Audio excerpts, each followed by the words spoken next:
The two witnesses. This is for me and my dog Buddy, who have been brutally and sadistically tortured by you demons.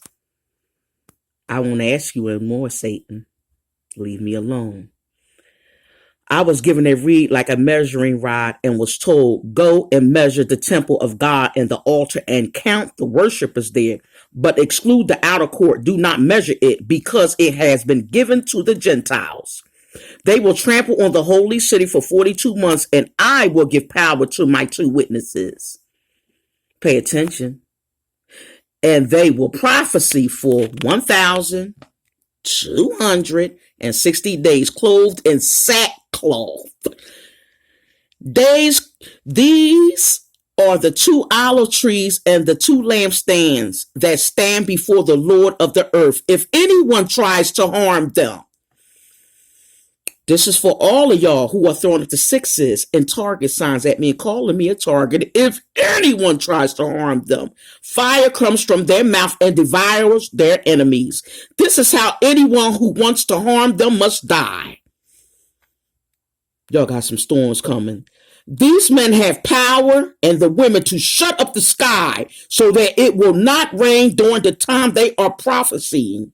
And they have power to turn the waters into blood and to strike the earth with every kind of plague as often as they want. So you still don't believe that an angel rides on the whirlwind and controls the storms.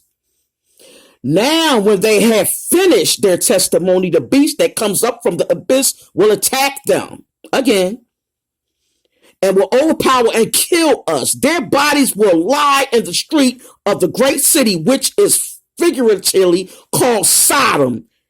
Lord was sacrificed there in Egypt.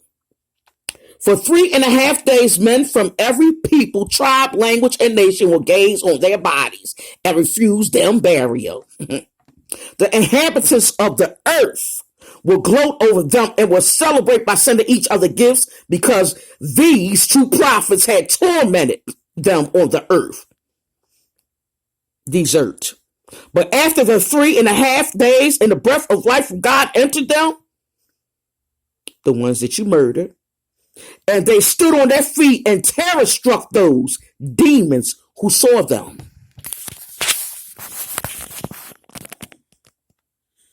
Then they heard a loud voice from heaven saying to them, come out of here. And they went up to heaven in a cloud while their enemies looked on. At that very hour, there was a severe earthquake and 1/10 of the city collapsed. 7,000 people were killed in the earthquake, and the survivors were terrified and gave glory to God of the heaven. The second woe has passed. The third woe is coming. You better leave God's children alone, calling us targets. You got a whooping coming. Bye.